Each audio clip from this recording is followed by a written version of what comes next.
Добрий день, пані та панове. Good morning.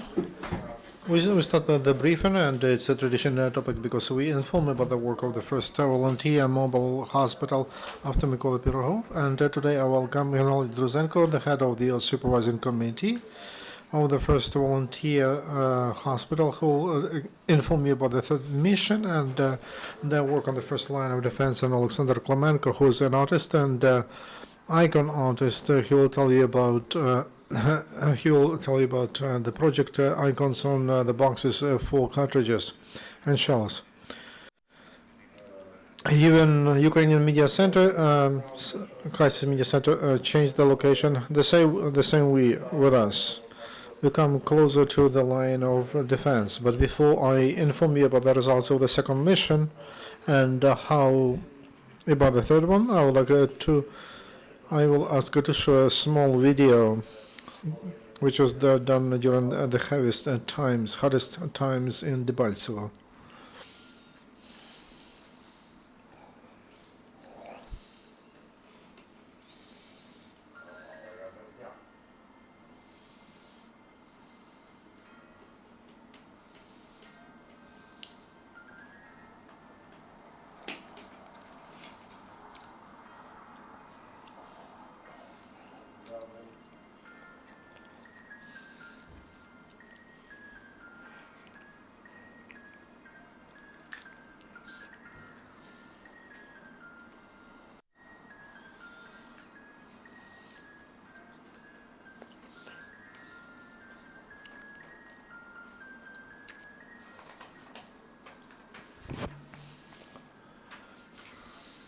It's the meaning of this hospital to provide right help at the right time.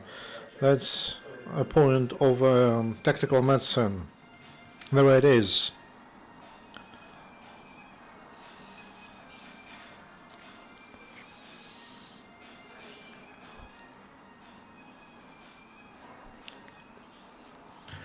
Thousands of those who died in 80 or 900 died during the battle, and then they have never seen a doctor. They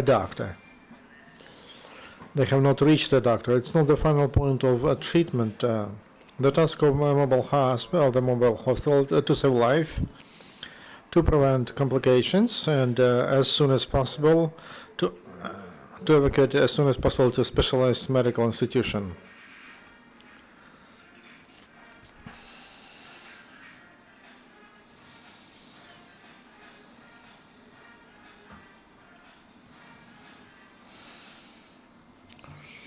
With the help of a mobile hospital, it should be moving. It should be on the wheels. So we should fit 30 minutes. We have a wound evacuation, and we get them.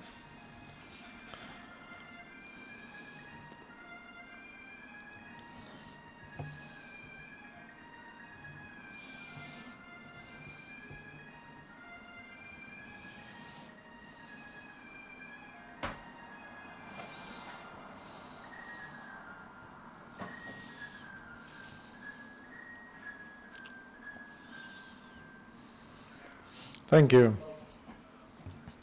And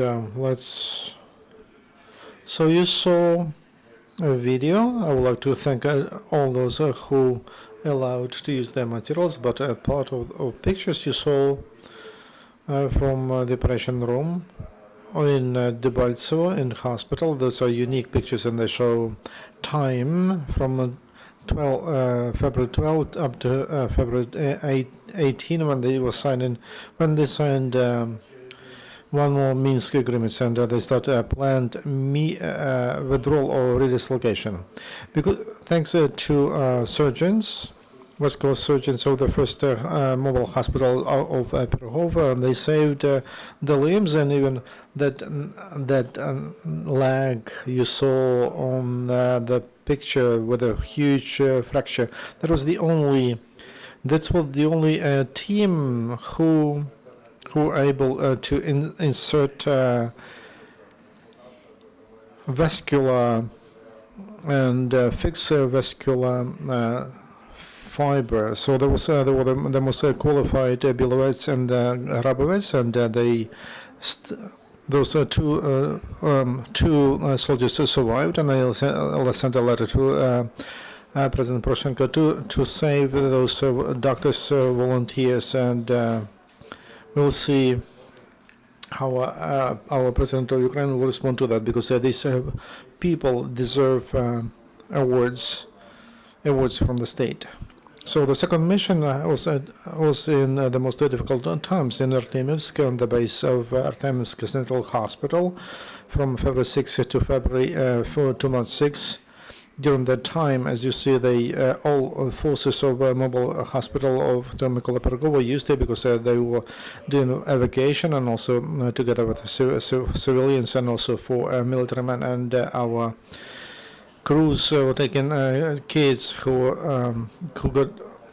got wounded on the mine, and they were moving to Kramatorsk, and from Kramatorsk they were taken by helicopters, and I hope that was a big assistance to military doctors and also to local doctors. And we didn't have enough of them during our rush hours, peak hours, when during the one day through the hospital more than 100 soldiers went, and there was not enough of tables for surgery. So we used our mobile operation room in the backyard, and we did surgery there. On the 6th, they started rotation, and our hospital got even closer, turned out to be even closer to the front line, because at the request of the leader of Luhansk civil military administration, Mr. Moskal,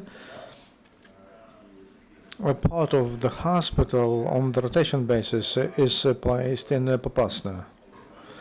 Just for your understanding,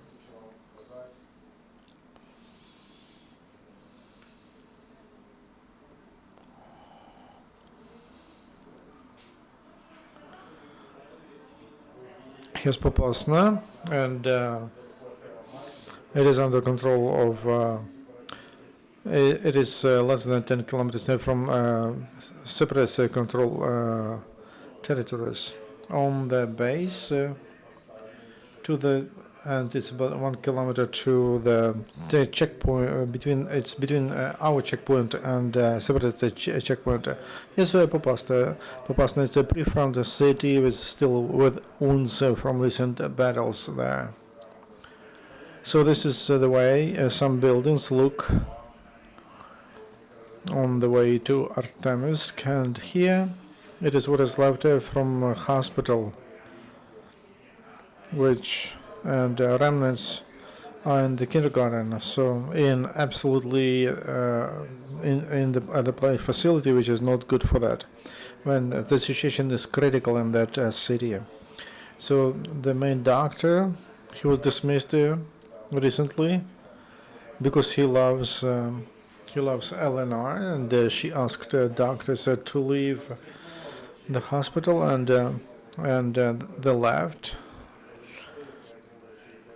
And they're trying.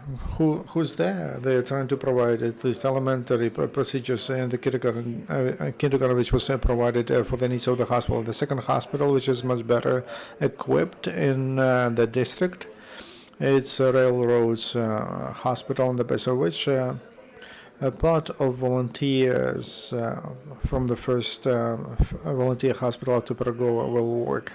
In that hospital, they have a main doctor, 3 doctors, and 3 nurses. Only Popasna, they live, about 20,000 people live, and in the district they have about 15,000 residents. So you can understand how our doctors are needed there. The first volunteer mobile hospital at Tupergov, that is a unique project, and it is trying to work according to the closed cycle. We start with the evacuation, and then when there is a strategic understanding with hospitals, we and our partners evacuate even from neutral area. And we provide the second line of medical assistance, so high qualified doctors on the base of mobile operation surgery. So one of you saw one of them, and we are proud that we were able to equip one bus for surgery, and we got it from Germany, and it's unique in Ukraine. And also evacuation of stabilized wounded to deep to stationary military or civic hospitals at Dnipropetrovsk, Kharkiv, Zaporizhia, and if needed in Kiev. But the growth of our hospital and success brought to some unexpected problem. When in the park we have about 60 cars, rolling stock, our rolling stock is about 60 cars, and we have two surgeries, one on the base of Ural, and the other one is on the base of a bus, and then we have armored vehicle, and we have ambulances, and we come closer to bankruptcy of our project because all these vehicles are not new, and the majority of them they already drove for 300,000 or 500,000 kilometers, and the roads are bad there. So these cars need to be filled and to be repaired, to be maintained, and we also need to buy additional medicine, and that's rolling stock because of peace, ceasefire, and then our potential donors. I think about IMF tranche and fights between Moscow and Steinmeier. Our donations to the hospital reduced, and probably people hope that everything is fine. We withdraw our heavy artillery and let that happen, because the guard sent my old friend, and we met Oleksandr Klymenko his exhibition, and is in Sofia Kievsky. He came to the same topic from a different side. He started to paint icons on the boxes from mines, shells, and from cartridges, which we bring from ATO, and also on. And we agreed about common activity. That the last stage of this exhibition, there will be internet auctions and real auctions in Ukraine and outside, and the majority, the money, the bigger part of money will be sent to support the first voluntary medical hospital after Pearl. Despite that pragmatic component, because as I told, we need to fill cars, repair, and we need to feed people and to buy medicine. It's a big, there is a big symbolic sense, because show the back. This is the box, and there was cartridges 545, and that was the box of death, and not one life was stopped with the help of those cartridges. And this is the cloth from the uniform of people who were using those cartridges. After an artist touched those instruments of death, that turned into art, very interesting art in actual, in its mystical sense. After, with your journalist assistance, we hold these auctions, and then money will go for healthcare, and they will start saving life. And thanks to art, a life will death will turn into a life, and there will be that Renaissance cycle. All the countries should go through sooner or later that will be over. You see the site with those icons, and they have more about 40 of them, and write about that, and invite your readers to go to that site. And it's not only art for interior, but they will directly save lives if they buy those icons. Now I would like to give the floor to my good friend Alexander, who will tell you how he came to that idea, why he decided to support our project. Well,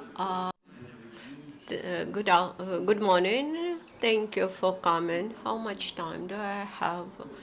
up to 15 minutes. I'll start from the very beginning. This project started in the fall when we presented our first icons in the Vanhanchar Museum. There we had not just mine icons, but also by Yegor Seligachev. And at that first exhibition, one candidate to members of parliament, he bought several icons for himself and for his family. And also one member from the volunteer battalion. And I was told that candidate to the parliament had very small chances to be elected, and despite the fact that there were many candidates to the parliament at the opening of this exhibition, and he was nevertheless elected. And later, that person who really believed that our icons were very true icons, he invited me to present our icon, which he bought for the volunteer battalion personally, and we went to this siege battalion where we presented the icon, then IPV, and etc. But then I saw that they were simply burning all the cases, wooden boxes for bullets. And looking at those boxes, I understood that those boxes and wood from which they were made, it was very similar to old timber which was used for icons, because these were old bullets from Soviet times. And I realized that we can make a project. The idea was that soldiers and servicemen provide me with raw materials from the front line, with boxes for bullets, with this camouflage tissue, and I felt that many people feel a lot of aggression in relation to this war, but despite of this aggression, they do not want to take rifles or automatic guns in their hands. On the other hand, those who stay on the front line, they think that they are used for fighting at the front line, while civilian people, they stay in the rear, and they enjoy life, actually. That's why I decided to bring all these sides of life together. And after the most fierce fighting in Donetsk airport, we received a lot of boxes from bullets, and they simply, those cyborgs who stayed in Donetsk airport, they transferred these boxes via journalists, via other people going to the rear, and communicating with those people who stay in the front line. I realized that they have a strong faith, like those old men who live in hermitage, who pray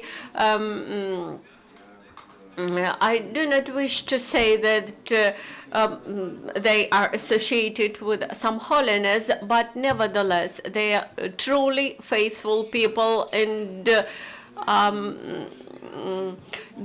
during my involvement to this project, I occasionally met Gennadiy, and Gennadiy told me that there is the last day when they have to pay for the mobile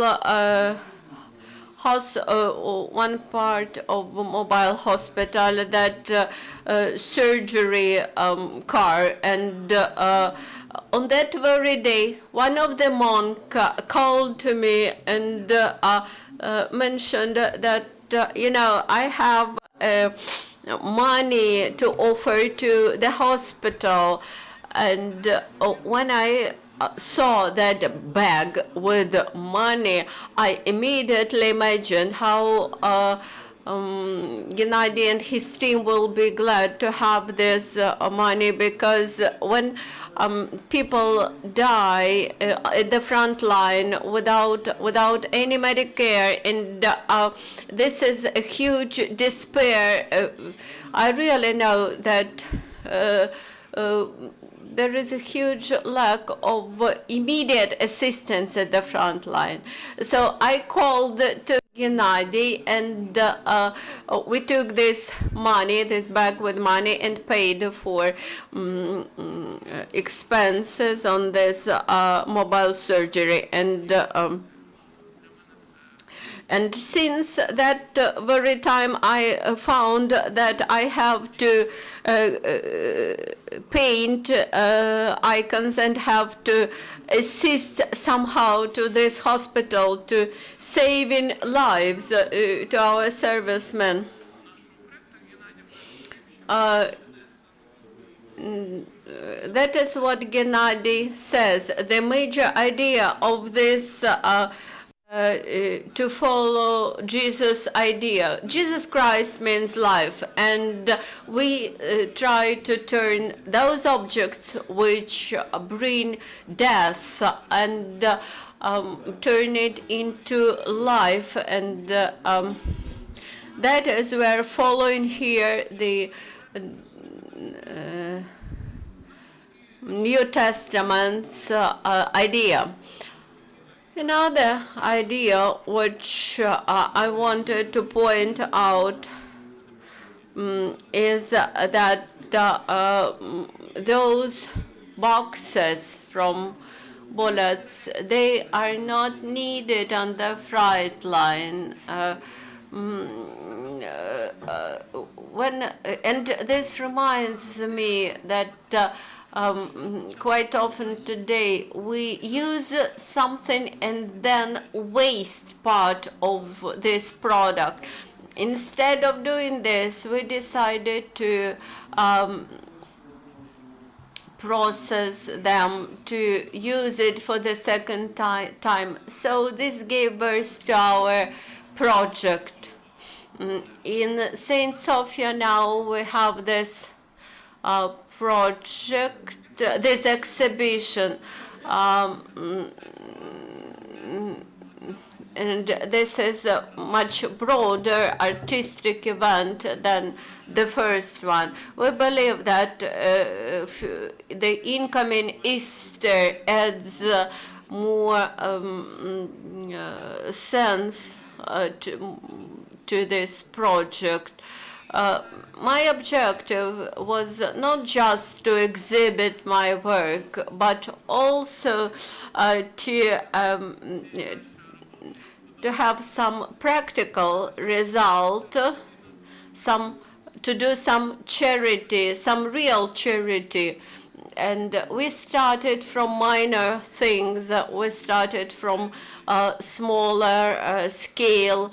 And I'm happy that it is working more and more effectively. Recently, one of my friends, Olena Maximenko, went to the ATO, and she's a good poet, she's a writer. and currently she's writing actually the chronicle of this hospital and its everyday work.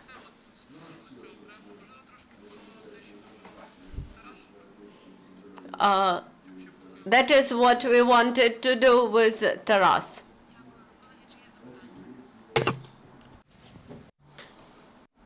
Do you have questions? A question to Gennadiy. Such mobile hospital, as volunteers say, and wounded soldiers in the military hospital, they say there's only one. Why? The state.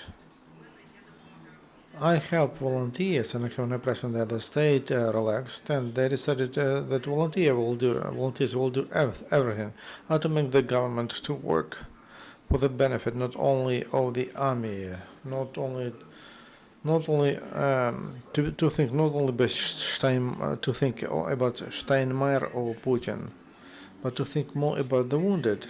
They would be less wounded if they are helped in time. Is there such an understanding? Don't touch my wounds. I work as a governmental official in free time. Unfortunately not. I work in cabinet of ministers and they live in parallel reality and completed and successful hospital. I didn't want to tell you. Caused jealousy in the Ministry of Healthcare, and I had to ask SBU about sabotage and that doctors who were ready to go to the front line, and they wanted their bosses didn't sign their business trips. Though we are not just volunteers. They say we are not in it because you gave a wrong interview. You said that we don't have that you don't have medicine. Okay, let's hope that some sources SBU will make it clear. We have two realities. Fantastic volunteer movement, and despite enthusiasm, sometimes they miss professionalism and they're not systematic. And because it's very difficult to be for the second year to be a volunteer. And then we have the state, which is like an old machine. Will there be a will the crisis be over? Yeah, I think. Let's hope that Vladimirovich will be a very good doctor and catalyze this process. And as soon as we have means to multiply our unique positive experience, we'll do that. And that depends on material and technical support. Thank you. More questions? I have a question from Crisis Media Center. The conclusion we make from your words, and this is the beginning of the ceasefire. The need in your work is not less. So those needs that you have, like a year ago, like a half a year, the state doesn't cover those problems, and if so, volunteers are the most important to serve those the wounded. Yes, our hospital is unique because it's a pilot project with flexible civic military medicine. So if we have less of wounded soldiers, so we help civilians. And I told you about the state of hospitals, and there will be. So the state does. I bought those hero military doctors who are there. But unfortunately, when Debaltseve was in the epicenter of everything, only 2 our vessels, surgeons, were able to make heavy surgery, difficult surgery, because professional cannot be replaced with enthusiasm, self-sacrifice, and heroism. Doesn't work. Highly qualified medicine, that is something which is missing, and it will be missed for long in 80 area. One more question: how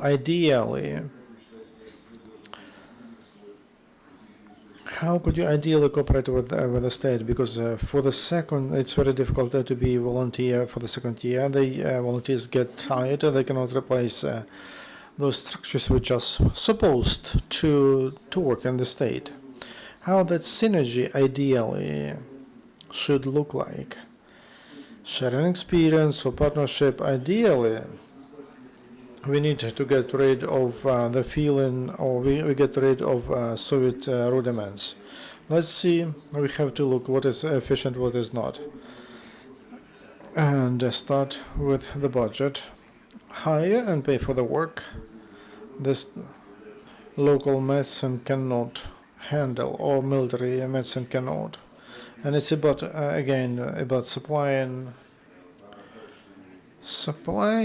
for the last. The minimum we are missing, if they cover that would be good, very good. But even under such heavy conditions, difficult conditions, and in the post-Soviet thinking environment, we found an opportunity to be integrated into the system. As I told you, that we agree on location with the general staff, and there's a special decree which allows a doc to take doctors, and not just for in their own on their own responsibility, but also they go for a business trip. And also there is an agreement with the police that they will defend, they would guard us, and also there's a real support of diplomatic corps, and they're trying to help to involve international donors, and there must be a readiness from Ukrainian authorities and our Western partners to leave such old schemes like the government is working with the government. Just to look at this way, something works, something doesn't work. Let's get rid of. Let's not look at democracy. Let's invest resources in what is the best. That's the way any market economy is functioning. Thank you. Is there any question? No questions, thank you. And the last comment. Address. It is BBU. God save Ukraine. And very good quality. You could see those icons which are in the Caves Monastery, and which are on sale. Thank you.